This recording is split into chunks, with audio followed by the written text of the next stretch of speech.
Hello again, everyone. Truck CB Sales here with a tune-up and repair report from Matthew in Tennessee on this RCI-2970n3.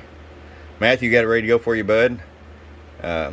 All your RT1s were shorted to ground, so we replaced those at ERF 2030 pluses, so you have no future issues.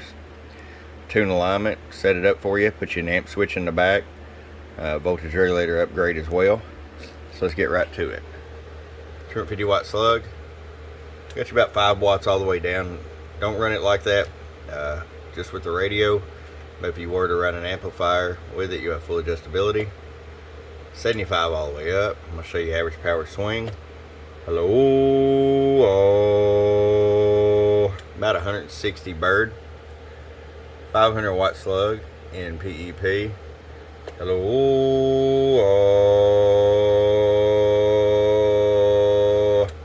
look at about 350 PEP. Alright, Matthew, it's ready to come to you from your friend Truck at www.truckscbsales.com. Bump bump.